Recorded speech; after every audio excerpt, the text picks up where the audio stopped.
Welcome to a series where we talk about the World Cup histories of each nation of the 2026 World Cup. Today we'll be talking about the champions of Europe, and in my opinion, the favorites to take the 2026 World Cup. Spain has a history of disappointment and shame outside of one amazing run that happened around the time I got into the sport. But the strength of La Liga and the talent that comes out of Spain and the many different people that live there means that Spain will always be one of the foremost national football teams. Let's go through their history and remember when these guys used to be the chokers of international football. Our journey here does not begin with Uruguay 1930 because Spain understandably did not want to make the trip. They would attempt to reach Italy 1934 though, and after beating Portugal home and away, they would indeed qualify to their first World Cup. In Italy, Spain would be drawn against Brazil in the round of 16, and this was basically a B-side Brazil team. Spain got 3 goals in the first half, 2 from Jose Irarrágorri, and even a goal from Leonidas in the second half couldn't will Brazil back. Spain was on to the quarters for a game against the host, and shockingly, the refereeing was not great at the Mussolini World Cup. Spain actually took a lead in this game, but it was level by halftime, and the game would end 1-1 with a replay scheduled for the very next day. The referee in this one was even worse. Spain got absolutely hosed here in their 1-0 loss, and this isn't the last time this is going to happen to Spain, specifically in the quarterfinals. Spain attempted to qualify for France in 1938, but this is around the time that the Spanish Civil War was happening and Franco was rising to power. As a result, they were not allowed to enter the tournament. There was a small upside to the rise of a brutal fascist government, as this distraction meant that the country wouldn't get involved in World War II. That saved some lives, that's always good.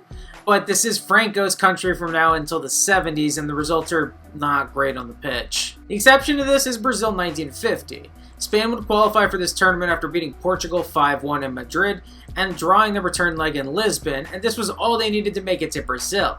Here, they would be drawn into a group with the big bad England, as well as Chile and the United States. Only the winner here would reach the final group stage, so it was good for La Roja that they were starting their campaign with the amateur US team. Somehow the Stars and Stripes took the lead through Gino Pariani, and they held this lead all the way until the 80th freaking minute, when Spain would finally overcome the American defense and score 3 late goals. After beating Chile 2-0 in their second game, Spain moved on to their final game against England, and this was the match. A draw would be enough to see Spain through, but Spain would actually pip the winner just after halftime when Telmo Zarra scored the only goal of the game. This gave Spain a perfect record at the top of the table and moved them on to the final group, where they would meet the hosts Brazil, 1930 champions Uruguay, and Sweden's here too. Their first match was in Sao Paulo against Uruguay, and this was a fun game. Spain would come from 1-0 down to take the lead on a brace from a Stanislao Basura, and they led 2-1 at halftime before Uruguayan captain Obdulio Varela equalized late for the 2-2 draw. This was a decent result for Spain, and it put everything on their next game at the Maracanã against Brazil. The Spaniards would march into a stadium packed with over 150,000 fans, and they got absolutely battered, seeing 6 goals put past them by the time they scored a consolation goal in the 71st minute. The 6-1 loss to the Seleção put Spain out of the running for the World Cup win, and they would play their final group game for pride and for 3rd place. This game between Sweden and Spain is hilarious. This game kicked off simultaneously with Uruguay versus Brazil, and while a World Cup record 173,000 plus fans stuffed the Maracanã to watch the natural disaster that would unfold there, a whole 11,000 plus people would watch this sideshow. It ended up being a runaway win for Sweden, keeping Spain off the podium, but that's alright. I'm sure a top 3 World Cup finish is coming really soon for Spain. Switzerland 1954 saw Spain play Turkey with a spot at the World Cup on the line, and this is just insane. Spain would put 4 on the Turks at the Bernabeu, but Turkey would win in the return leg, and in an era before goal difference would have seen Spain through, they would play a 3rd game in neutral Rome. This game finished 90 minutes, tied at 2-2, and also in an era before penalty shootouts, this tie would be decided by a blindfolded Italian boy. They literally had a stadium worker's kid blindly pick a team to move on. And this is somehow worse than both Morocco-Tunisia coin tosses. It's literally the most unofficial thing I've ever seen decide something so important. And the blindfolded Italian boy drew Turkey. Spain was out for no reason. Next up is Sweden 1958, where this time Spain would have to win a group with Scotland and Switzerland. They would get a point nicked off them by last place Switzerland, and this ended up screwing La Roja over when they traded wins with Scotland, and this let the Tartan boys win the group in advance. This is the second World Cup in a row Spain would miss, and it's not the last time the Swiss are going to fuck with the Spaniards. We get to Chile in 1962 with Spain trying to get back to the World Cup, and this time they just needed to beat Wales in a playoff. They would manage this with a 2-1 win in Cardiff and a draw at home, and they made it back to the World Cup for the first time since 1950, and only their third time ever somehow. Chile would be unkind to Spain because this group draw, Brazil, Czechoslovakia, and Mexico. It could be worse, but this is going to be tough. Game 1 in Viña del Mar put Spain against Czechoslovakia, and this was a violent game. Scoreless until the end, Josef Stobriani would capitalize on a defensive mistake by Spain to score and put Czechoslovakia in the lead in the 80th minute. The game would finish 1-0, giving Spain a loss they really wouldn't be able to take. The game against Mexico was similar. A chippy physical game with little enterprise on offense from either team, but this time it was Spain that got the late winner, and this was an extremely late one coming from Joaquin Perot. Game 3 is against Brazil, and if Spain won this, they would get out of the group. They would dominate the first half and be rewarded for it with a goal in the 35th minute from Adelardo to take a 1-0 lead going into halftime. This was a Brazil team without Pelé after his injury in the previous game against Czechoslovakia, and they were ripe to be picked off, but thanks to a late brace from Pelé's replacement Amarildo, along with an assist from the referee with some terrible decisions that benefited Brazil, the game would end 2-1 Brazil, and Seleção would send La Roja packing from the tournament in the group stages. Spain's attempt to qualify for England 1966 saw them against Ireland in a playoff for a spot, and they would begin this by losing in Dublin 1-0 on an own goal. This is not great, but they would blast Ireland 4-1 in the return leg. Once again, this is an era of no goal difference tiebreakers. We're going to a third game on a neutral site, Paris, and Spain would win this one on a late goal from Jose Ufarte to knock out the Irish and reach the World Cup for the second straight time. In England, La Roja would once again get a pretty rough draw, getting stuck with West Germany, Argentina, and of course Switzerland, who just got gangbanged in this group. Spain would keep it close with Argentina in the first game, losing in the 79th minute to fall 2-1 and put themselves in an early hole.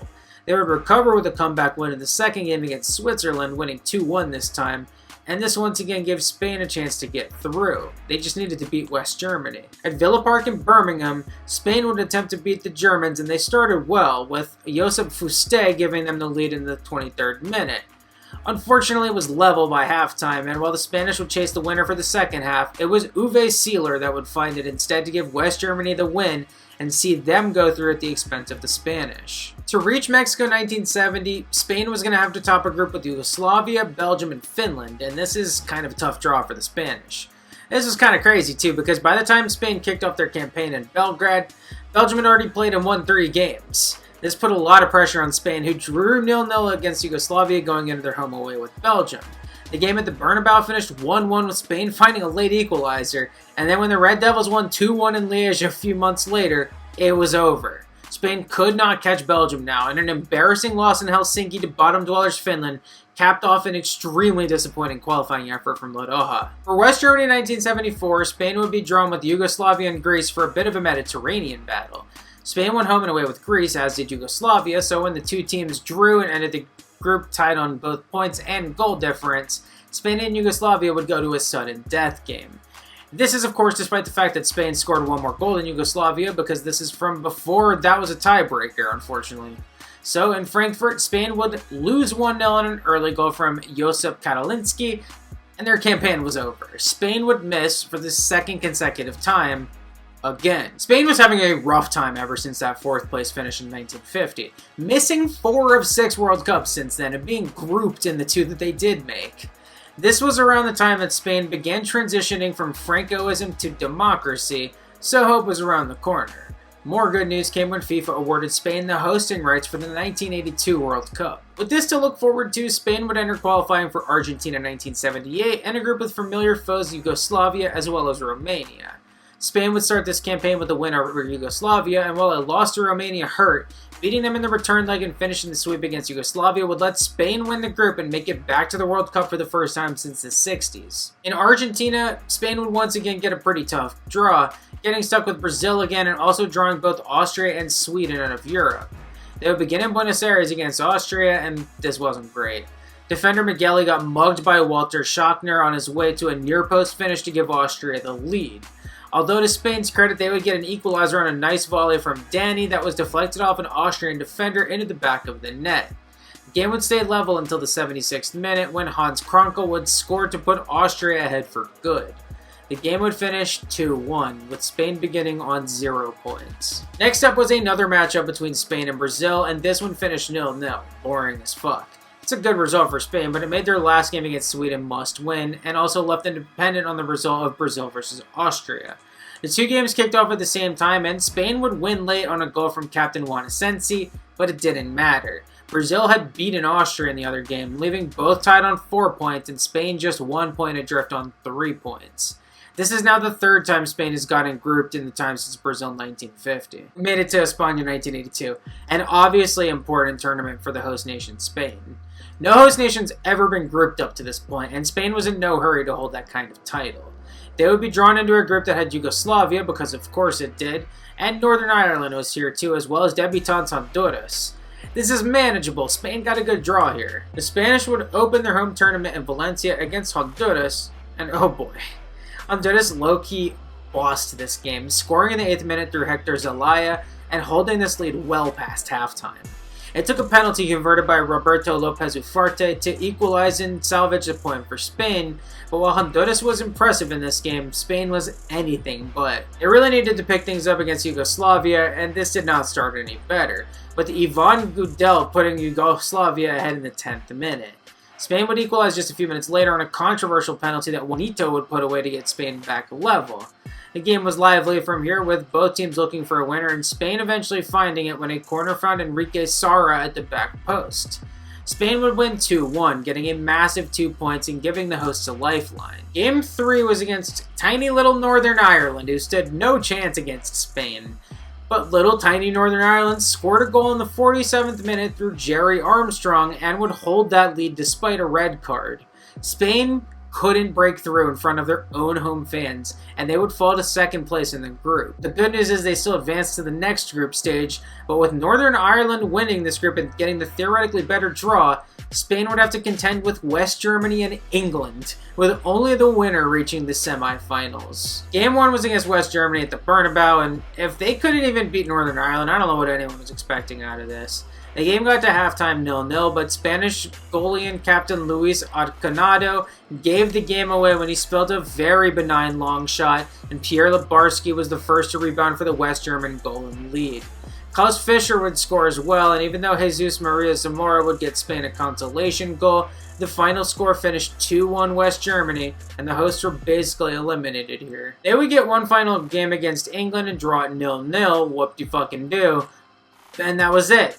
West Germany was through to the semis, and Spain's home tournament was over. I have to say, I think Spain has the single most disappointing run as World Cup host out of anyone that has hosted the tournament, up until Qatar. Even South Africa, who didn't make it out of their group at all. South Africa does not have the footballing pedigree that Spain had, nor do they have anywhere as high of expectations. Plus, they beat France. Spain beat Yugoslavia. I don't know. You be the judge, but I'd consider myself seriously let down by this run. It's Spain, so no one should be surprised. It was back to a peasant's life of actually having to qualify for the World Cup, and for Mexico 1986, Spain would have to win a group with Scotland, Wales, and Iceland, bringing some much-needed Mediterranean flair to a group of cold, mountainous countries. This was a close group throughout thanks to Spain dropping not one but two 3-0 games to both Scotland at Hampton Park and to Wales at the racecourse. They would win all 3 home games though, including a crucial win over Iceland in the final group game to just barely pit both British nations for the group win and the automatic ticket at the World Cup. In Mexico for the first time after missing 1970, Spain would get a pretty interesting draw. They got Brazil again, along with Northern Ireland in a revenge spot for 1982, and Algeria, a team that got royally fucked in 1982 and has something to prove at this World Cup. The first game would be against Brazil in Guadalajara, and this was a good test for Spain. It's a game they looked good in for the most part, getting the better opportunities in a pretty dreadful first half, and scoring the first goal of the game through a Miguel Gonzalez bar downing. Except the referee called it no goal. In the future, goal line technology would have given Spain the goal and the lead. Back in the day though, Spain gets screwed by the referee, as is Spanish tradition. This referee just sucked in general. A few minutes later, he disallowed a Brazilian goal because of a handball, fair enough, and then he gave Brazil a corner for it. What? That's not how that works. You don't get rewarded for that. Then a few minutes later, Junior hit the crossbar for Brazil, and the Spanish defense got caught taking a siesta, with Socrates beating Anthony Zubizarreta to the ball to give Brazil a 1-0 lead and eventually a 1-0 win. This was a good look for Spain, but they came up empty and were now a bit vulnerable going into their other two group games. Game 2 was against Northern Ireland, and I'm not kidding when I say Spain scored immediately. Emilio Butragueño scored in the first minute, and a second goal from Julio Salinas out of nothing made it 2-0 in the 18th minute. Spain would hold this dominant lead until halftime when Northern Ireland scored one of the funniest looking goals in World Cup history. The defense would recover from this gaffe, luckily, holding the Irish out from here and winning 2-1 to take 2 crucial points into their final match. Game 3 against Algeria and Monterrey was dangerous in case of a loss, but this ended up being Spain's best performance yet. Ramon Calderé scored in the 15th minute to give La Furia Roja an early lead, and they would make it 2-0 after halftime when Calderé got his brace on the counter. Eloy made it 3-0 just a few minutes after, and Spain would hold on for the easy breezy win. 4 points, second place, Spain was on to the knockouts to play Denmark. This may seem like an easy draw, but Denmark was coming off 3 wins in 3, having beaten West Germany, Scotland, and Uruguay. This did not start amazing, with Spain going down 1-0 in the 33rd minute, when Klaus Berggren won a penalty off a challenge in the box from Ricardo Gallego, and Jesper Olsen converted to put the Danes up 1-0. There's no way they could have guessed what was about to happen to them. Jesper Olsen, the man that scored for Denmark, tried to play it back to his keeper and put the ball right in the path of Emilio Butragueño, who beat the keeper to equalize right before halftime. Then in the second half, La Furia Roja were furious. Off a corner, Butragueño would score again off a header to get himself a brace and give Spain the lead. And then they scored 3 more goals and won 5-1. What the fuck? Perhaps even crazier is that Butragueño scored 2 of these 3, getting another goal from play to earn his hat-trick, and then converting from the spot to upgrade it to a haul. Anthony Goicoechea also scored a pen, for what it's worth, as Spain shellacked a team that was actually favored to beat them.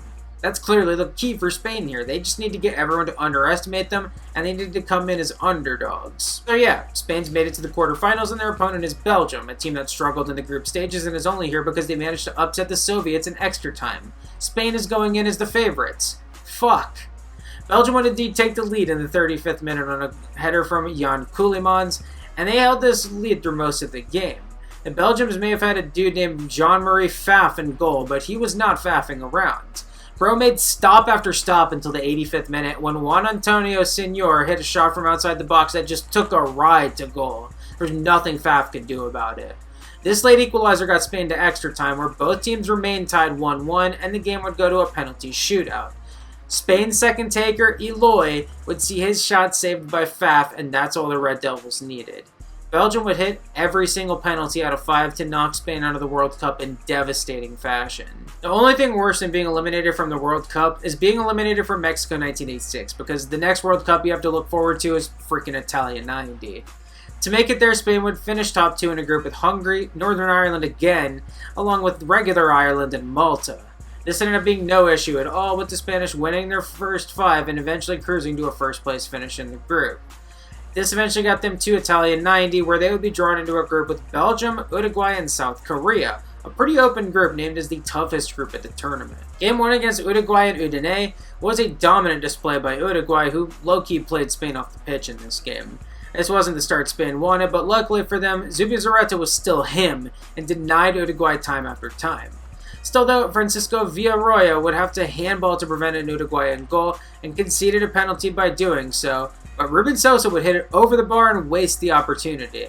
The game finished 0-0 and Spain got a point they absolutely did not earn. Next up was South Korea, and this was a game. Michel's opened the scoring pretty early with a nice volley, but they weren't able to hold this lead for the rest of the first half because Hwangbo Kwon hit an awesome free kick right before the break to equalize for the Koreans. Michel would one-up Kwon with a great free kick of his own to give Spain the lead back, and then he'd score a third goal soon before the end to clinch the win for La Roja and record his hat-trick. He's no Emilio Butragueño, but this is still impressive. Spain's third game was against Belgium, and they were well positioned to advance out of the group coming into this game. but the Spanish had revenge on their mind for 1986. Spain would take the lead pretty early when Belgian keeper Michel Prudhomme conceded a penalty by tackling Julio Salinas, and Spain's Michel was able to beat Belgium's Michel on the ensuing pen to take a 1-0 lead. Patrick Vervoort would tie it for the Red Devils on a free kick that beat the Spanish wall, but Spain would retake the lead, all of this before halftime, on a goal from Alberto Goritz. Belgium got a clear chance to equalize in the second half when Lorenzo Stallings won a pen, but Enzo Schifo would hit the crossbar and ended up not getting a better chance to score. Spain won 2-1 and won the group of death to move on to the knockouts again. At the round of 16, Spain would match up with Yugoslavia in their last tournament as a unified Balkan nation, and while the Spanish dominated chances in this game, it did not reflect in the final score. Yugoslavia would take a late lead when a chance created by Zlatko Vojovic was flicked on by Srećko Katanec and put into the back of the net by Dragan Stojkovic. Luckily, Spain would save it right after when Rafael Martin Vasquez rolled it to Julio Salinas, who beat the keeper to tie the game in the 84th minute. This brought the game to extra time, where Yugoslavia would retake the lead early on when Stojkovic hit a great free kick. This knocked the wind out of Spain, who weren't able to punch back and would fall 2-1 to the underdog Yugoslavs to go out earlier than anyone expected. Again. Let's move on to USA 94, where Spain hopefully won't embarrass the country again. Things begin in a qualifying group with Ireland again, European champions Denmark, Northern Ireland again, Albania, Latvia, and Lithuania. They started with a win over Albania, then 3 0-0 draws in a row, then 2 5-0 wins in a row. Very strange. As the campaign went on, it was clear this was a 3-team group between Spain, Denmark, and Ireland. Aroha would end this campaign on fire, though, putting 5 on Albania and Tirana to keep pace, and winning 3-1 in Dublin against one of their main rivals, and beating Denmark 1-0 in Seville to beat their other one. This put Spain at the top of the table by just 1 point over both teams, just barely clinching a spot at the American World Cup. In the States, Spain would get a pretty interesting draw, getting unified Germany, a rematch with South Korea, and also the Mountain Men Bolivia. Game 1 at the Cotton Bowl in Dallas was against South Korea, 4 years to the day after their 1990 win against the Koreans, but this was not nearly as easy. The first half was very even after an early red card for captain Miguel Angel Nadal. And yes, before you ask, that is the uncle of one of the greatest men's tennis players of all time, Rafael Nadal. Spain would weather the storm and come out swinging in the second half with the substitution of Jose Luis Caminero unlocking the offense. Caminero, Jan Anthony Goicoechea, and Julio Salinas would combine for 2 early goals in the second half, with Salinas scoring the first and Goicoechea scoring the second. This looked to finish things off, especially when Spain held the lead until the last few minutes, but the Koreans saved their best for last. They got a goal and a free kick from Hong Myung-bo in the 85th minute and equalized right before stoppage time to save a well-earned point for Korea. This was not a great start for Spain, although at least they didn't melt down after the red card. Game 2 was the matchup of superpowers, Spain versus Germany, and after getting arguably outplayed by South Korea, Spain would come out and outplay the holders arguably. It took the lead early on a free goal by Goicoechea when he tried to cross it into Julio Salinas, and it instead carried all the way into the goal past Germany's keeper for a 1-0 Spanish lead. They would hold this lead until halftime, but Jurgen Klinsmann would equalize in the 48th minute on a header. Both teams went for it and had opportunities, but the game would end 1-1 and both teams would split the points. Spain was on 2 points now and needed to beat Bolivia in order to feel good about advancing, even if they did play well in this game. In their second straight game at Soldier Field in Chicago, Spain would match up against Bolivia, and in a make-or-break game, Spain showed up. They would take the lead early when Salinas won a penalty, and it was converted by some bloke named Josep Guardiola. They held this lead through until the second half, when they added on it with a nice goal by Caminero to go up 2-0. Laverde got the deficit down to 2-1 literally immediately when Irvin Sanchez took the ball up the pitch from kickoff, went for goal and saw the shot deflect off Spanish defender Voro and into the back of the net. Order was restored though when the perfect cross by Albert Ferrer found Caminero in the box, who made it a brace. 3 goals scored in 5 minutes put the lead at 3-1 Spain, and that's where the match would end. Spain made hard work of it for sure, but they ended on 5 points, second place in the group, and more than enough for a spot in the knockouts. In the round of 16, Spain would get a matchup with Switzerland. This draw certainly could have been worse, considering Spain didn't even win their group, but the Swiss did still have some talent on their team, with dudes like Chapuisat and Sforza on the team, even with their best player, arguably Alan Sutter, injured. Spain were definitely the favorites here, and for the first time all tournament, They played like it. Fernando Hierro had his first great World Cup moment when he beat 4 defenders, 2 of them by feigning a pass to a very offside Sergi. This forced Marco Pascolo out of goal, and Hierro was able to beat him to make it 1-0 Spain in just the 15th minute. I will note now, since I haven't done so yet, that these are my favorite kits Spain has ever worn at the World Cup.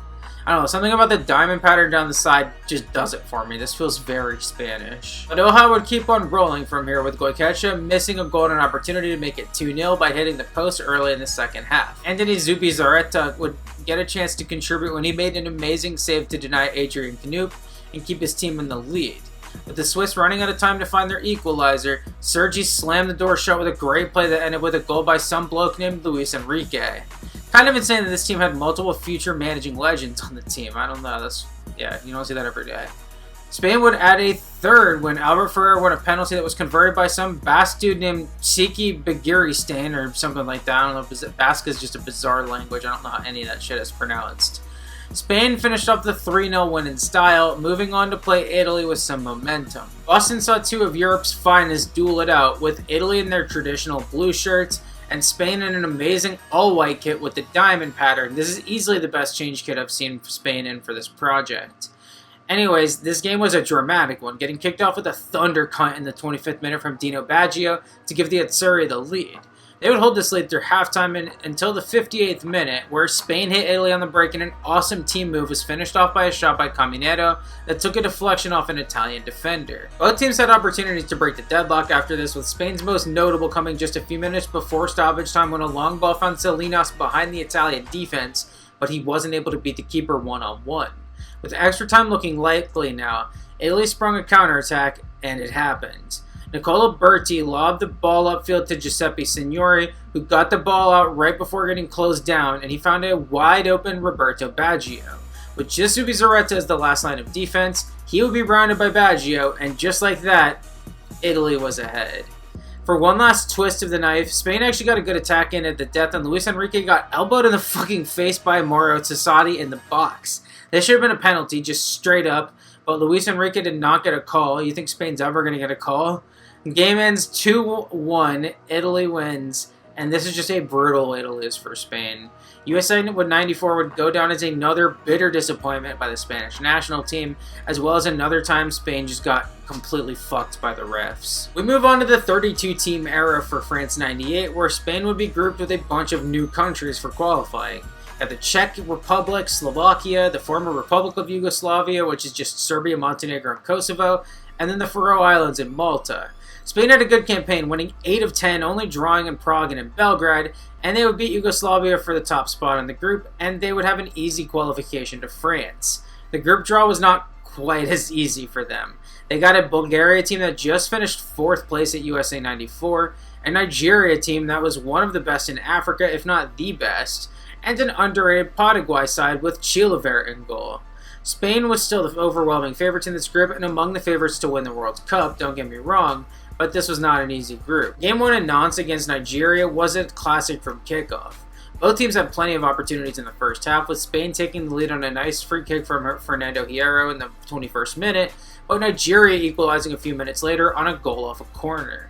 The game went to halftime 1-1, but Spain took the lead quickly after the restart on an amazing long ball from Hierro that was placed perfectly for Raul to take down and put away to re-give Spain the lead. Holding this lead past 70 minutes, everything went wrong when Nigeria attacked and Garba Lawal put the ball into the box. Anthony Zubizarreta got a hand to the ball to break up the pass, but he instead put the ball right into the back of the net, scoring a horrible own goal to equalize for the Super Eagles. With the game level at 2, Spain would go down just a few minutes later on a fucking beautiful goal scored by Sunday Olise. Oh my gosh. Spain just wasn't able to equalize from here, and this meant a nightmare start for La Roja. Nigeria took home all 3 points, and Spain sat in last place in the group after match day 1. Next up was Paraguay and Saint Etienne, and good God. Spain needed to come out and win this game to feel good about getting out of this group, and they just didn't. The game ended up being a battle of the goalkeepers, with Zubizarreta having a good bounce-back game and keeping Lau Bilorja out of the goal, but being one-upped by Paraguay's Jose Luis Chilavert, who not only matched Zubizarreta's clean sheet, but he also got a chance to take a free kick, even if it did go straight into the wall. The game finished 0-0, Not exciting, and it was a result that left Spain super vulnerable. Nigeria was already through at first, and Spain now needed to beat Bulgaria and hope for Nigeria to get a result against Paraguay in their last game as well. Game 3, Spain versus Bulgaria in Lens.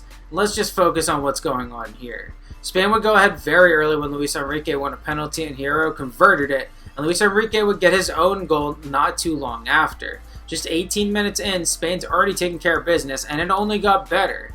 They got to halftime up 2-0, and Nigeria was currently holding the line, tied 1-1 with Paraguay. The second half started well with Spain further cementing their 3 points here with a goal and the counter scored by Fernando Morientes. Just a few minutes after, Bulgaria would get one back, but that wasn't nearly as bad as the news that trickled in around the same time that Paraguay had taken the lead against Nigeria in the other game. If that result held, it didn't matter what happened here. In the last 10 minutes, 4 goals would be scored. 3 were scored by Spain to cement a 6-1 win over Bulgaria. The 4th was scored by Jose Cardoso of Paraguay to seal their 3-1 win over Nigeria. Spain was now out after recording the saddest 6-1 win in the history of soccer, and this is one of the most disappointing group stage exits in the history of the World Cup. Spain had pulled their biggest Spain yet, and this shit was always going to happen. Pele put the curse on Spain by saying they were going to lift the trophy in '98, so Spain was always going to be a massive disappointment here. There was no other way around it. They would try to bounce back with Korea, Japan in 2002, and that started with qualifying. Spain was drawn with Austria, Israel, Bosnia, and Liechtenstein, a very manageable group that they would have no issue with. 2 draws in Vienna and Ramat Gan aside, Spain won out and went undefeated, finishing 5 points ahead of Austria for first place and the automatic spot at the World Cup. Say what you want about Spain, these dudes have no issues in qualifying. They would wind up playing in South Korea for their groups, and they got Paraguay again, Slovenia as their European team, and South Africa as their third. If 1998 was a nightmare draw, this was a Spanish wet dream. Game 1 was in Gwangju against Slovenia, and this is finally a good start for Spain. Raul got Spain on the board before halftime, and a goal from Juan Carlos Valerón in the 74th minute put it away. Slovenia got one back late, but Fernando Hierro put away a penalty in the 88th minute to seal a 3-1 win for Spain. This was Hierro's 3rd different World Cup he scored in, but what's even crazier is that this was Spain's first time winning their opening World Cup game since beating the United States at Brazil 1950. That is insane, but Spain is finally in a good spot here, especially with the other game in this group ending in a draw. We move on to the rematch everyone was waiting for, Spain versus Paraguay and Giancho. This game did not start goalless for very long, as 2 future Spanish legends would link up to score the first goal of the game. Francisco Arce drove towards goal and put a ball into the box, and Arce plays for Paraguay. That's not good news for Spain. A young Iker Casillas in goal for La Roja would palm the cross out to his teammate, a young Carlos Puyol, who stuck it into the back of his own net to put Paraguay up 1-0.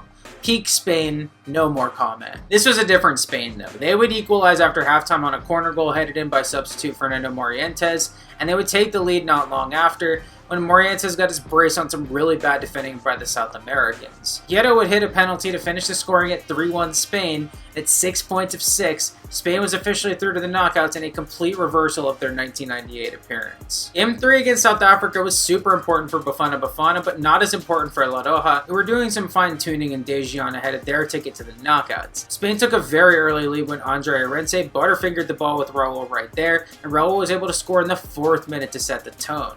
This game was going to have goals. South Africa would hang in the game thanks to a good save by Arense, and they actually found their equalizer before the halftime through Benny McCarthy. They nearly got to the half equal if not for an awesome free kick from the Basque dude Gaisca Mendieta. Spain was up 2-1, but South Africa found another equalizer after halftime on a corner.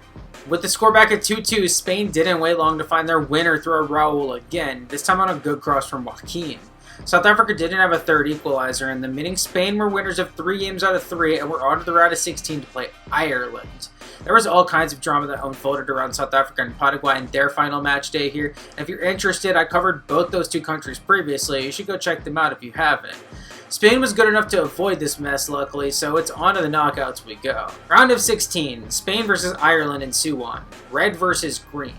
La Roja took an early lead on a header goal from Morientes in the 8th minute, and that could have sent the Irish careening into a blowout loss. These lads have been through a lot though, including Roy Keane walking out of the team before the World Cup, and they would dig in. Spain would score a second goal but saw it ruled offsides, and so they also would have to dig in, and the game would go to halftime 1-0 still, but with Ireland starting to look like the bolder side. This continued in the second half when Juanfran committed a really dumb penalty by bringing down Damien Duff in the box. Ian Hart stepped up, his penalty was bad and sent right down the middle, easily saved by Iker Casillas to keep Spain in the lead. They would keep this lead all the way until the doorstep of stoppage time when Ireland won a free kick. It was sent into the box and Fernando Hierro got caught holding Niall Quinn in the box to give away a second penalty to Ireland. This time Robbie Keane stepped up and the Irish Danger Man would score his second 90th minute equalizer of the tournament and send this to extra time. Spain continued to look like shit in the added 30 minutes. You could tell that they did not expect to be here, but the Spanish defense would hold out to get the game to a diabolical penalty shootout. Robbie Keane started the shootout out with a hit, Hierro matched it, and then things descended into chaos. Matt Holland hit the crossbar to give Spain the advantage when Ruben Baraja hit, and then David Connolly had a really bad pen easily saved by Casillas. Juanfran's attempt was dragged wide to keep Ireland in the shootout, but then Casillas made another save on Kevin Kilbane's attempt. Juan Carlos Valadon would also drag his penalty wide, making it 2-1 going into the final round, which is just hilarious. Steve Finnan finally got one for Ireland to even it, but when the Basque dude Gaisca Mendieta hit his penalty, it was over. Ireland was out despite their heroic effort, and Spain was through to the quarterfinals. Oh boy. In the quarters, Spain would match up with the co-hosts, South Korea. This is an infamous game for some of the worst refereeing in any modern World Cup game. We covered this in detail during the South Korea video, so watch that one if you haven't. I'm just sending you on all these different assignments. I'll spare Spain fans the minute details of this one. Regulation finished 0-0 despite Baraja scoring a header that was disallowed for a phantom foul. Then extra time finished 0-0 despite Morientes scoring a goal that was disallowed for an out-of-bounds violation that didn't occur. This sent the game to a penalty shootout that should have never occurred. Spain should have won the game 100%, but we're going to a shootout that was less bizarre than the Ireland one, but still very important. The first three takers on both teams hit, and after An Jung-hwan hit Korea's fourth attempt, Joaquin would set up for Spain. The Betis man had been the best player on the pitch for Spain in this game and should have gotten the assist on what should have been the golden goal by Morientes, and he did all this while carrying an injury. Unfortunately, all the record books remember is that Joaquin would miss the only penalty of the entire shootout when his attempt was saved by Korean keeper Lee Woon-jae. After Hong Myung-bo hit to give South Korea the shootout win, that was it. The Spanish national team has a history of being on the receiving end of some fucked up calls, but this is the worst one, at least since Italy 1934. Spain got so screwed in this game, and it ended what could have been their first World Cup winning run. I mean, you've seen 2002 and who the kind of teams that made it far. There's no reason Spain couldn't have beaten Germany, and then maybe Brazil. We march on to Germany 2006, where Spain would be put in a group with Belgium, Serbia, Montenegro, Bosnia and Herzegovina, Lithuania, and San Marino. Spain's dominance in World Cup qualifying went on pause here because this was some tough sledding. Some of Spain's results included draws home and away with Bosnia, and in the home game they had to rescue that draw with a stoppage time equalizer from Carlos Marchena. I don't even know who that is.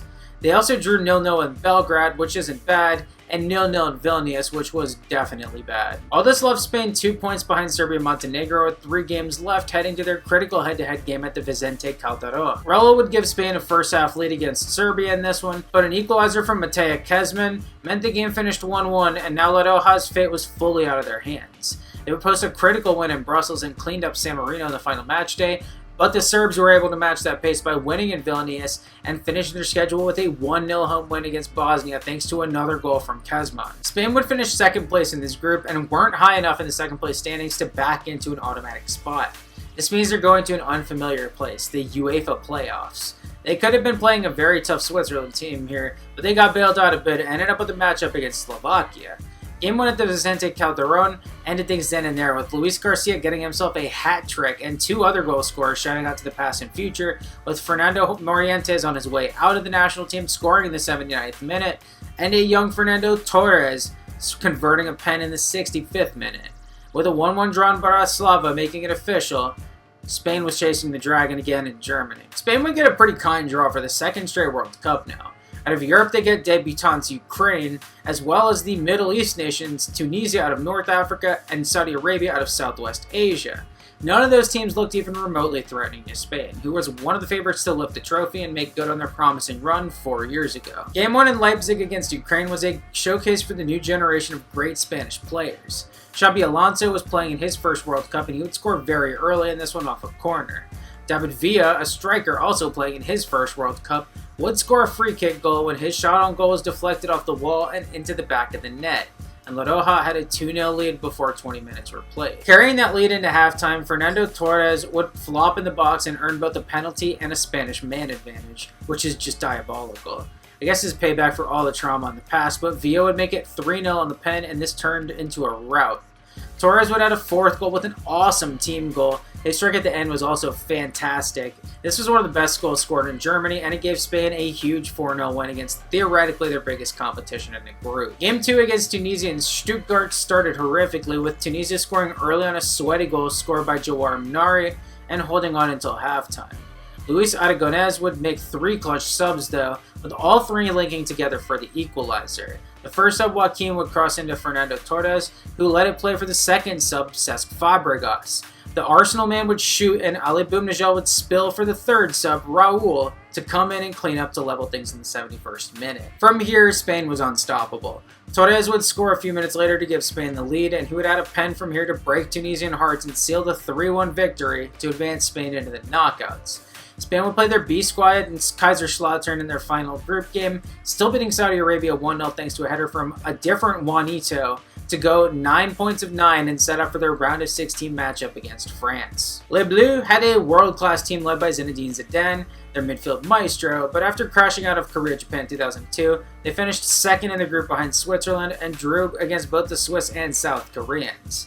Spain was the clear favorites in this one. They would make good on that early, with Pablo Ibanez fouled in the box to win a penalty that David Villa put away. Up 1-0 and heading to halftime, ready to exercise years of demons, Franck Ribéry would score on the counter, and the game would instead enter the break 1-1. In the second half, the Spain we all knew and loved came back after being missing all tournament. Zinedine Zidane was having himself a legacy game at a point when he had announced he was retiring from soccer after this World Cup.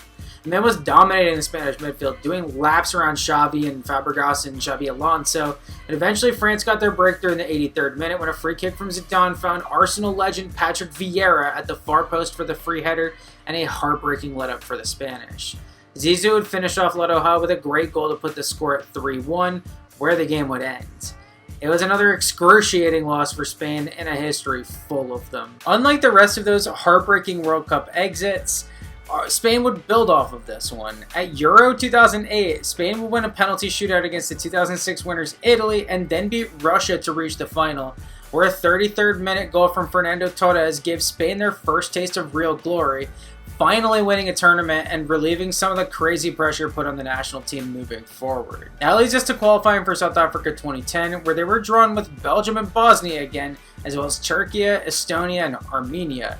And this was not the adventure that 2006 was. Spain actually won every single game, taking home 30 points of 30 to easily qualify for Africa's first World Cup, where they would be drawn with 2 other nations that speak Spanish, Chile out of South America and Honduras out of Central America, as well as Switzerland. Spain was not only the favorites to win this group, but they were seen as the favorites to lift the World Cup for the very first time alongside Brazil. It was kind of a co-favorite situation. Of course, this is when Spain kicked off their first game against Switzerland in Durban, and they fell victim to one of the great World Cup upsets of all time.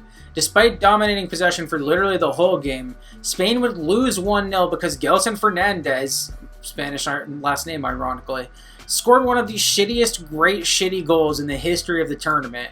The Swiss defense was able to hold out from here and grab a shocking 3 points, putting Spain in a really bad spot in a group that looked like it might have been about to claim their lives. Game 2 at Ellis Park in Johannesburg was a hugely important one against a shithousing Honduras team, and they finally got back on track. They had a million opportunities to score in the first half, and somehow they only took one of them for a goal, but it was a brilliant solo goal scored by David Villa. That got them to halftime up 1-0, and a second goal for Villa a smidge after the break ended things. Jesus Navas would also win a penalty in the second half, but David Villa would miss it wide to deny himself a hat trick. But La Roja would still finish off the 2-0 win and move on to a matchup against Chile, knowing that a win would put them through to the knockouts. La Roja versus La Roja in Pretoria, and this one was pretty wild. Chile started off as the better side, doing a lot of attacking and damn near scoring early through Marc Gonzalez. Instead, it was Spain who would strike first on a crazy play. Xabi Alonso won the ball off Jorge Valdivia and sent in a through ball past midfield to Fernando Torres, who was sprinting down the left flank alongside Chilean defender Gonzalo Jara. I think Jara had this dealt with at least somewhat, but Chilean goalie Claudio Bravo did not agree because he came way out of the box like he was Manuel Neuer to try and clear the ball away. Bravo won the ball off Torres, but it fell straight to David Villa, and from 40 yards away, with his weak foot, Villa would one-touch the ball, looping it above Gonzalo Jara and into the empty net for his third goal of the tournament and one of the greatest goals scored in South Africa. Spain took control of the game from here, and before halftime, the game all but ended on one play. With Spain attacking after Andres Iniesta won the ball off Jara, Iniesta and Torres would play a 1-2, and while Iniesta was passing to David Villa on the left, Torres would get tangled up with Marco Estrada and go down near the box. With the ref playing advantage, Villa would send the ball back to Iniesta, and the Barcelona legend would finish past Bravo to make it 2-0 Spain. To add insult to injury for the South Americans, Estrada would be assessed a yellow for the contact with Torres, his second yellow of the game. That put Spain in a man advantage for the rest of the game in addition to the 2-goal lead. Chile would score early in the second half to make this a contest, but Spain wouldn't relinquish control of this one at any point after that. The match finished 2-1 and Spain had won the group again, rescuing things after the Switzerland loss to go through and match up against their Iberian rivals Portugal in the round of 16 in Cape Town. Spain versus Portugal was a bit of a disappointment, with La Roja not really doing much and Portugal being unlucky not to lead. Early in the second half, Vicente Del Bosque took Torres off for Bilbao's Fernando Llorente, and finally at this point La Roja looked like themselves again. Just a few minutes later, they found their lead through another goal from David Villa that may or may not have been offsides, but was still an impressive goal nonetheless. They would hold this lead for the rest of the game and knock out Ronaldo and Portugal with a 1-0 win, advancing to the quarterfinals for a game they'd be favored in against Paraguay. If anyone was doing their history lessons at the time, they'd know how tough Paraguay battled France in '98 and Germany in '02, so while Spain was the favorites here, they shouldn't have been expecting an easy game. The first half should have had a Paraguayan lead if not for an offsides disallowing a goal, and this call was wrong because the offsides player did not touch the ball, so that's really unfortunate for La Roja. Then in the second half, things went bananas. Gerard Piqué conceded a penalty for Spain when he pulled down Oscar Cardoso in the box. Cardoso would take the penalty pretty much right down the middle, and this was an easy save for Iker Casillas. Literally right after, David Villa would go down in the box on the other end and win Spain a penalty this time. Xabi Alonso stepped up to take and hit to give Spain the lead. Except, there were Spanish players in the box by the time Alonso took. That's a violation and a retake. Alonso stepped up again, and this time Justo Villar made a great save and goal for Paraguay to keep the game at 0-0. With the game heading to extra time somehow still on 0-0, Spain would pick up the tempo and eventually would find their breakthrough on a chaotic goal. One of those classic Spanish triangle passes got Iniesta open enough to catch Pedro's run down the right. Pedro beat Villar, but his shot hit the post. But Spain was getting all the luck in this tournament so far because the rebound fell right to David Villa, who calmly finished for his 5th goal of the tournament, at long last putting Spain in the lead in this one.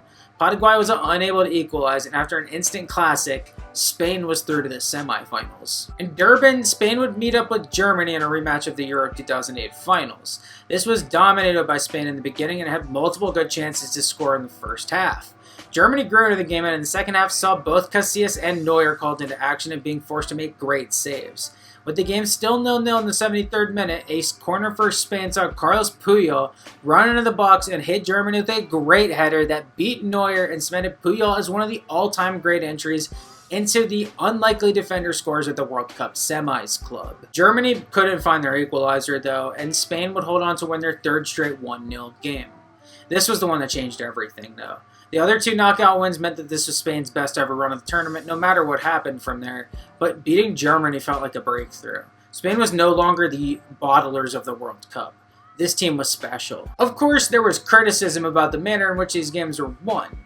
Spain played a style of football known as tiki-taka, one of the more infamous ways to play. It featured a lot of little triangle passes, all meant for building up attacks and maintaining possession of the ball, and this makes sense especially if you have 4 of the greatest midfielders of the 21st century all on your team. What it ended up looking like a lot of times though was keep away, and that meant that there were long stretches of dead time in these games. Still, we take them how we get them, especially when you're a nation that's never hoisted the World Cup trophy. Spain would get that opportunity at Soccer City in Johannesburg, and they'd match up against a Netherlands team looking to do the exact same thing. The Dutch also had some great players, and they were on an unbeaten run at this World Cup, but Spain was definitely the favorites to win this one. As someone rooting for the Netherlands, any optimism I had was smothered by the first half, which was a rough watch. The Dutch were playing dirty. It's not a bad strategy if the refs are soft, but it is a lame strategy. Even lamer than tiki-taka. The first half finished scoreless, and in the second half the Dutch grew into the game and damn near took the lead.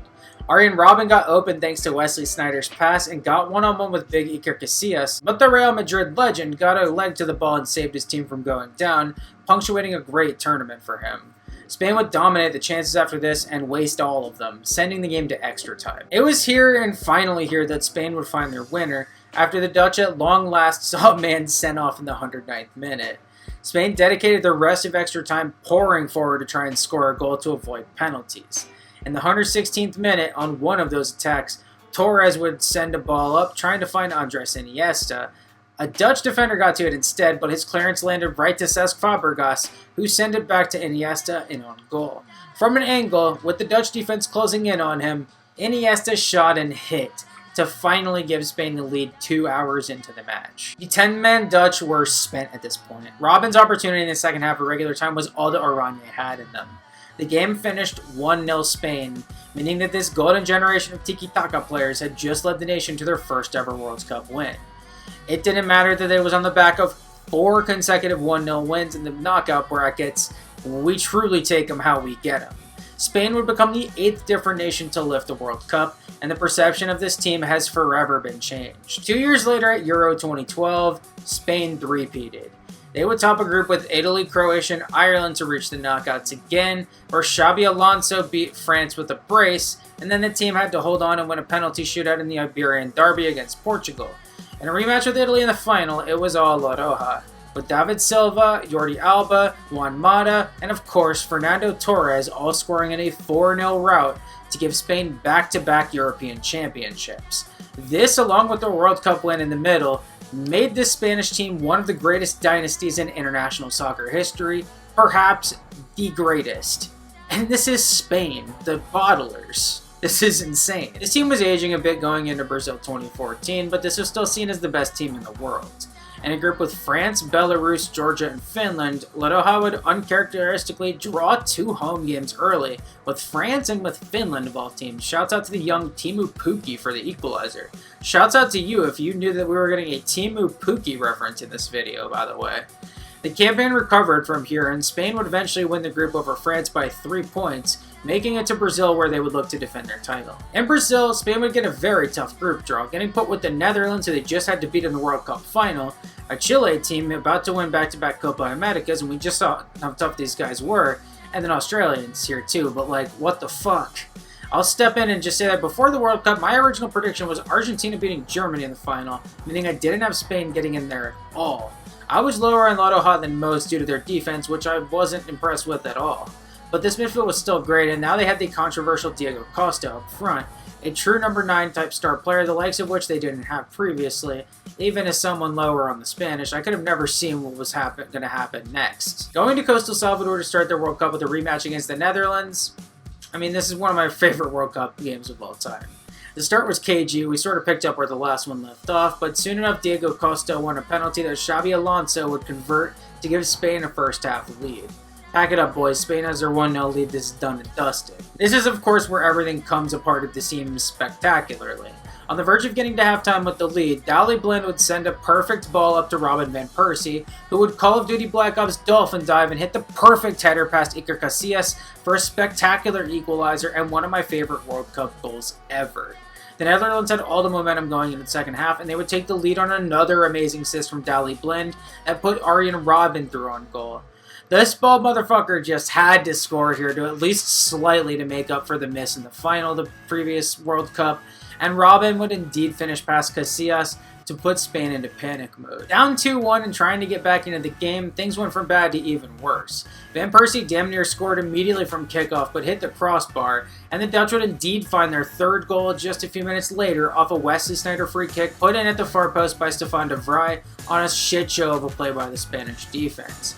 At 3-1 and with the Dutch continuing to barnstorm, this game was over. That didn't stop the Dutch from scoring 2 more goals to put the deficit at 5-1 in a mirror of what Spain did themselves to Denmark at Mexico in 1986. RVP would take advantage of a horrible miscue by Big Iker to make it 4-1, and then Robin closed the scoring with style. His first goal was great, with an amazing first touch to bring down Blind's ball and cross up on a defender before a great finish. This second goal was somehow even better, with Robin catching up to a long through ball pass from Snyder by beating Sergio Ramos for pace. He would continue his run from behind the middle of the field all the way to the box, where he was able to outmaneuver and cross up Casillas and then shoot into a goal being defended by both Ramos and Jordi Alba. The patience from Robin here was incredible, clinical, and it put the finishing touches on a humiliating loss for La Furia Roja. Having tasted their own blood now, Spain would still be okay in advance from the groups if they were able to take care of Chile in the next game. And a huge game at the Maracanã, with Chile looking for revenge for 2010, the South Americans were the brighter team at the start of the first half, and while Spain came into the game a bit, that was all undone in the 20th minute on a great counterattack by the Chileans. Alexis Sanchez and Arturo Vidal would play a great 1-2, and that put Alexis in a position to send a great ball into the box for Charles Aranguiz. The featured Leverkusen midfielder would flick the ball back to Eduardo Vargas, who was in a much better position to shoot, and the Napoli man would finish past both Casillas and Ramos to put Chile in the lead. Spain tried and tried. They even brought in my boy Santi Cazorla for his World Cup debut as a sub, but nothing worked. Chile would finish off a 2-0 win, and that meant Spain was eliminated from the World Cup with a game to spare as the holders and 2-time European champions. We were already at the point of talking about World Cup hangovers with France in 2002 and Italy in 2010, but with this shocking collapse from Spain, this was now a full-on champion's curse. World Cup holders were never meant to repeat, apparently. I know that this video is already long enough, but we're going to hard pivot into talking about Spain's kits for a second.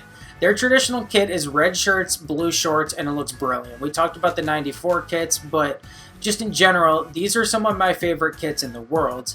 And then FIFA brought in some new kit regulations for 2014, and it resulted in some head-assery. In the first game against the Netherlands, Spain's red and the Dutch orange clashed, so the Dutch switched to their navy change kits, which still clashed with Spain's red, so Spain couldn't change to their change kits because those are black, also a clash, even a bigger clash. So this game had the Dutch in navy blue and Spain in white.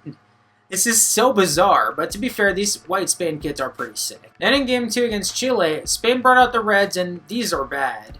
The all red is so not Spain, it's just a weird look for them, and when combined with the gold numbers and accents, this looks like something Montenegro or North Macedonia would wear. Then in this final game against Australia, Spain would finally wear their all-black change kits, their third different kit in 3 games. I like these more than the reds, but they still look something like a club team would wear with their neon green accents. It's some Real Madrid or Manchester City type shit. Sorry for that completely unnecessary tangent, let's talk about this dead rubber of a game. This was a farewell game for the old guard before the national team moves forward from this disaster, and that makes sense with the goal scorers. Juan Fran, of all people, set up David Villa for the first goal, Fernando Torres scored the second goal, and then Juan Mata shot through Matt Ryan's legs for the third goal. Spain finally showed up way too late in this tournament, winning 3-0 against an Australia team that was way more competitive with Chile and the Netherlands than Spain had been. This meant Spain was at least not finishing winless and wouldn't finish in last place, but that's all this win accomplished. Spain was still going home. We move forward with the next generation of Spanish players as we go to qualifying for Russia 2018. They drew Italy for their group along with Albania, Israel, North Macedonia, and the whipping boys Liechtenstein. The Azzurri were their main competition in this group, and Spain would get a draw in turn in Game 2 to get their campaign off to a great start. Even on 16 points going into Matchday 7 with Italy, their rematch at the Bernabeu was a definitive 3-0 win for Spain to give them a 3-point lead over the Azzurri. 3 consecutive wins to close out the campaign ended a dominant Spain group win and another ticket to the World Cup, which Italy didn't end up getting, so that first place ended up really mattering. Unfortunately for Spain, their group draw was once again kind of cracked out. They got Portugal for another edition of the Iberian Derby, as well as 2 teams with shouts of being the best team on their continent, with Iran and Morocco. Spain should finish top 2 in this group, we knew that going in, but this was never going to be easy. Making things even tougher for Spain was that they would begin with the Iberian Derby. Spain had a chaotic run up to the 2018 World Cup, one that included the FA sacking Julen Lopetegui literally 2 days before the game was played after he announced he was taking the Real Madrid job after the tournament. The FA said, "You're not LVG, They pulled a Michigan with replacing Steve Fisher with their previous coach in the 1989 March Madness. That's for all the college basketball fans out there. And yeah, they would replace him with Ohio legend Fernando Hierro. And Hierro's first game in charge of the national team saw Portugal begin the game by immediately winning a penalty. Ronaldo was tripped barely inside the box by Nacho, and CR7 would take the pen himself and put it away to give the Lusitanians the lead in the 4th minute of the game. Spain didn't have to wait long for their equalizer. Sergio Busquets would send a long ball up to Diego Costa, and the Brazilian-born striker would destroy Pepe and win the ball. And then he put 2 Portuguese defenders on skates and finished past both of them as well as keeper Rui Patricio to bring Spain back even in the 24th minute. It was a low-key brilliant and super un-Spain-like goal to bring the game back to 1-1. Just a couple minutes later, Spain damn near took the lead when Isco hit the bottom of the crossbar, but the shot just barely didn't cross the line, and Rui Patricio took care of the rebound. Andres Iniesta also had a good shot on goal that dribbled wide, and Spain was dominating the game, so of course Portugal scores against the run of play right before halftime on a second goal from Cristiano Ronaldo.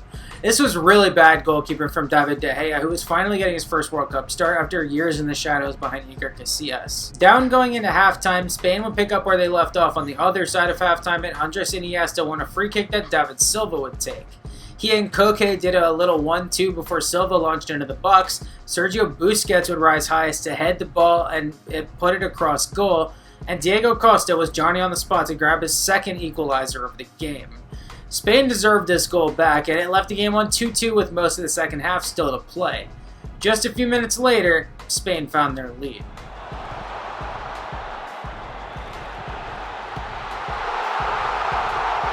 This is another one of my favorite World Cup goals of all time. It's taken by Nacho of all players, the guy that conceded the early penalty, and the way the ball takes a ride to goal and past Rui Patricio is a thing of beauty. It gives Spain their first lead of the game, and they deserved no less. We'll get there when we talk about Portugal soon enough, but I was kind of a Portugal hater, and especially coming off their fraudulent-ass 2016 Euro Championship run, I was eating this up. Spain would take the air out of this game once they took their lead, dominating possession and more importantly, denying Portugal possession. They weren't going for the kill out of an abundance of caution, but as long as they were able to constrict Portugal's attack, it didn't matter. They held the line all the way until the 88th minute, where Gerard Piqué fouled CR7 a little bit outside the box. For years, it had been a meme that Cristiano Ronaldo was the best free kick taker in the world that just couldn't take free kicks. Him stepping up to take this free kick was met with laughter from me and my friends watching this game, but then he made us all look dumb as fuck when he stepped up and hit a beautiful free kick from 25 yards out. It curled all over the wall, started dipping just in time to fall in the top corner of the goal away from David De Gea, and the Spanish goalie had no shot at saving this one. Ronaldo had just earned himself a hat trick and got Portugal back even, where this amazing match would end. Spain 3, Portugal 3, one of the greatest games of soccer I've ever watched, and for Spain, it put everything now in their games against Iran and Morocco. Spain would play Iran and Kazan for game number 2, and they would dominate the possession in the first half against the group leaders, but couldn't put any of their half chances away and entered the half 0-0.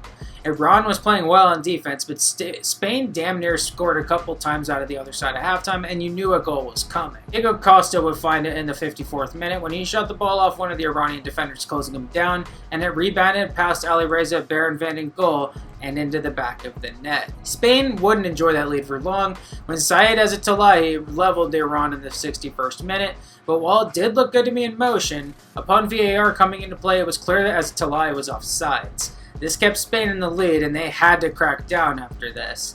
The Central Asians would still have a couple of chances, with Mehdi Taremi heading the best chance above goal.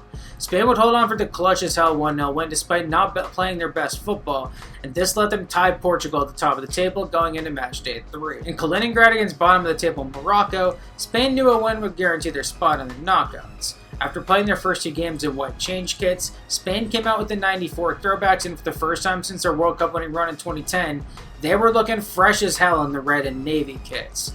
They didn't start well at all though, with Khalid Boutayeb robbing Andres Iniesta and Sergio Ramos blind and getting himself one-on-one with De Gea, who got beaten between the legs for a Moroccan opening goal. Spain would have their answer just a few minutes later. On a nice attack, Isco would feed Diego Costa, who put the perfect weight on a one-touch pass to Iniesta. The man in his 30s on his way to the J-League would do the rest from here, driving towards goal, dodging defenders, and perfectly setting up Isco for the equalizer. A draw was good enough to advance no matter what happened in the other game, so La Roja would take this.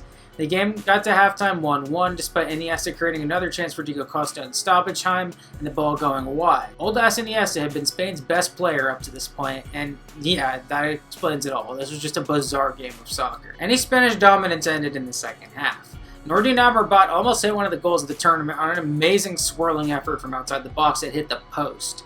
A few minutes later, Spain almost took the lead when Dani Carvajal sent in a great cross to Isco, whose header beat the keeper but was clear off the line by Romain Saiz to keep the game even. The game hurtled towards a 1-1 draw with Spain continuing to hold on, but Morocco got a corner and Amrabat sent the ball into Youssef En-Nesyri, whose amazing header beat De Gea and gave Morocco a late lead. The game got to stoppage time and Spain was still losing, just barely even advancing to the knockouts at this point, when a short corner led to a cross into Iago Aspas. The Celta Vigo man finished past Munir but had the goal ruled out for offsides. VAR came in clutch for Spain though, catching the lack of offsides and giving a goal after review. Spain was back level, and with Iran managing to draw Portugal in the other game, Spain had somehow won the group with 2 draws and a 1-0 win. This was a godsend because it meant Spain ended up on by far the weaker side of the bracket. Instead of having to deal with Uruguay, France, Brazil, Belgium, Argentina, all on the other side of the bracket, Spain was playing Russia in the round of 16 and had teams like Colombia, England, Denmark, Croatia, Sweden, and Switzerland on this side. Much more beatable opposition. Russia was theoretically the weakest side in the round of 16, so Spain had this no problem. They started off with a goal immediately off a free kick when Marco Asensio sent a ball into Sergio Ramos, who was tangling with Russian defender Sergei Ignashevich. The two of them were wrestling when the ball came in and went off Ignashevich and past Igor Akinfeev for a Russian own goal and an early Spanish lead. Spain would then take the air out of the ball, passing it around aimlessly until conceding a penalty late in the first half.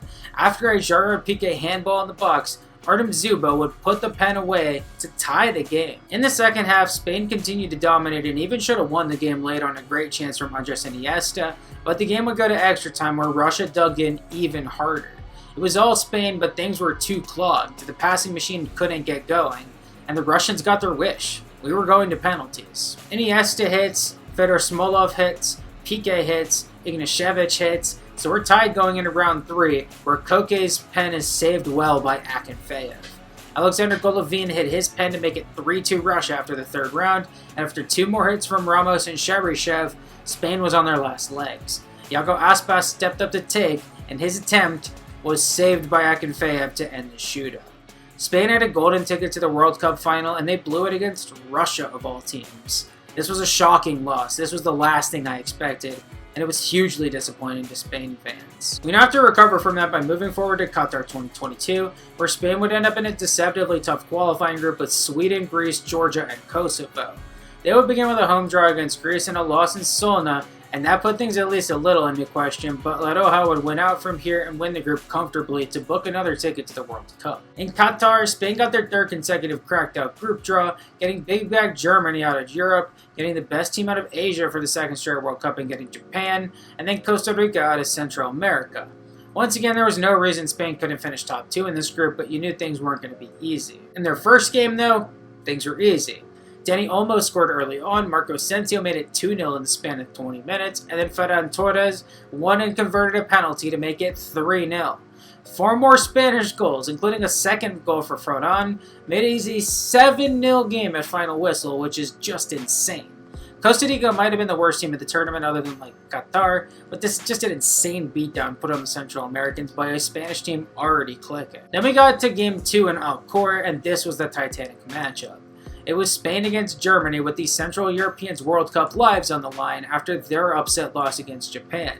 Spain would dominate large portions of this game and were rewarded for it in the 62nd minute on a nice goal scored by old head Alvaro Morata.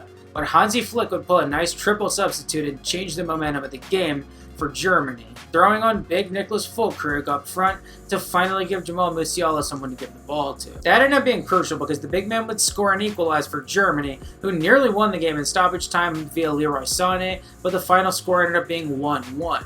This was probably a fair result, and it meant things were dire for Germany, but it also meant that Spain was not that out of the woods either. The right combination of results could put Spain out despite already being on 4 points and having an insane goal difference. Japan had already proven they could beat European competition with their upset of Germany in the first game, but no one was expecting anything but a Spanish win here. Certainly not after Morata gave La Roja an early lead in the 11th minute on a header set up by a nice cross from Cesar Azpilicueta, another old head. Spain got to halftime nursing this lead, but Japan came out firing on the other side of halftime. A long shot from substitute Ritsu Doan beat Unai Simon to equalize for Samurai Blue, and then a few minutes later Japan took the lead on a play that could have been both offsides and out of bounds. After VAR checked though, Altanaka's goal stood and Spain was behind. Spain would try to attack and bring this one back, but they failed throughout the rest of the game. During this time they saw Costa Rica equalize against Germany, and then in the 70th minute take the lead out of nowhere.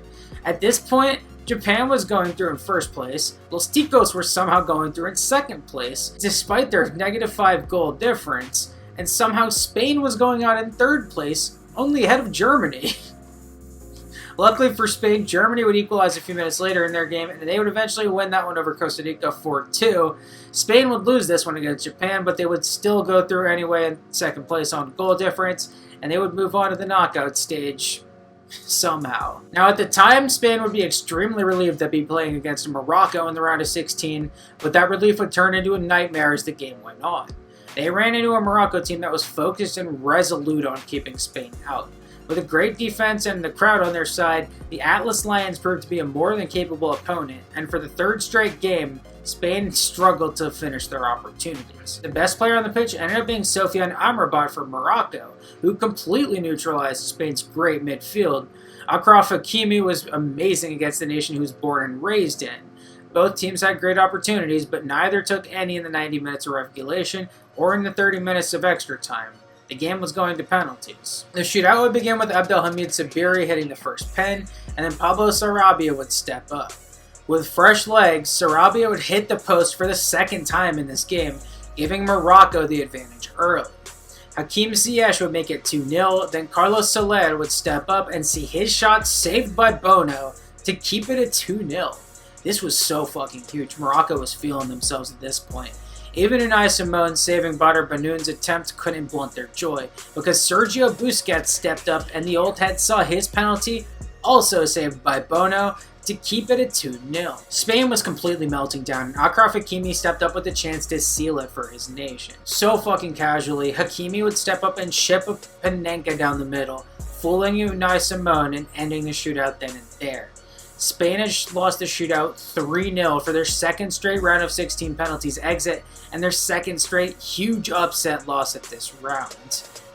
What a bummer to end Spain's World Cup history on. Before we wrap things up in here and talk about their run up to this World Cup, let's talk about the Euros real quick. After winning 2008 and 2012 back-to-back, they hit a rougher patch in 2016. An upset loss to Croatia in their final group game meant the Checker boys won the group, and Spain had to settle for second place in a round of 16 game against Italy. The Azzurri would win that one 2-0 for revenge against Spain and end the two-time holders' chances for a three-peat. The Euro 2020 run was diabolical, with Spain not winning their group and finishing behind Sweden despite playing all their games in Seville. This got them another Euro game against Croatia in the round of 16, an insane game that started with Spain conceding a hilariously bad own goal, but scoring 3 goals of their own to take a 3-1 lead. At this point, this game became the Mislav Orsic goal show.